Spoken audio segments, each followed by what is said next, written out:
17 तारीख शुक्रवार का अवसर, एकादशी तिथि विद्यमान है और इस दिन कई परिवर्तनों का योग लेकर आई है ये तिथि। एकादशी सबसे पहले तो समझ लीजिए, रमा एकादशी का योग है, शुक्रवार और एकादशी का योग, दीपावली से पहले महालक्ष्मी को प्रसन्न करने का अवसर है।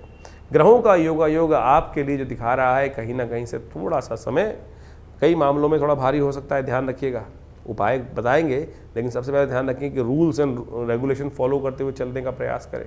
बिना रूल्स के चलने में कहीं ना कहीं नुकसान, अननेसेसरी दूसरे की गलती आप पर भारी पड़ सकती है। तो इसलिए जो काम कर रहे हैं उसको अच्छे से सोच समझ के करने का प्रयास करें, बहस में ना फंसे अननेसेसरी की।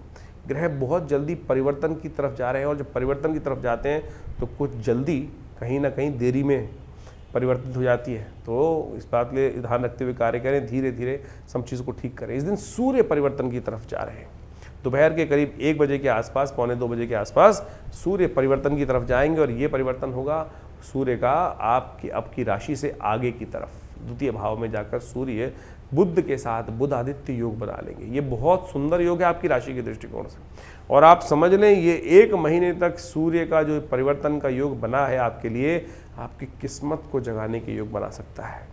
बस आपको थोड़ा सा ध्यान ये रखना है कि अपने घर वालों को प्रसन्न रखना है, बाहर वाले चाहे रुष्ट हो जाए, ये ध्यान रखना। आमतौर पे हमारी समस्या उल्टी होती है, हम घर वालों को रुष्ट कर देते हैं, लेकिन बाहर वालों को हम, जब तक हमारी इतनी अहमियत नहीं होती है। और ये ध्यान रख लेना, घर वाले त्रस्त और बाहर वाले प्रसन्न तो किस्मत बंद।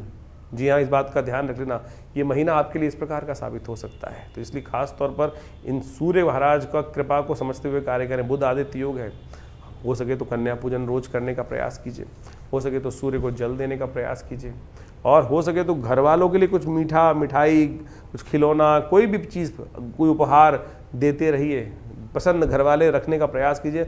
और फिर मुझे बताइएगा, आपको बताइएगा कि 1 महीने में किस्मत बदली कि नहीं बदली।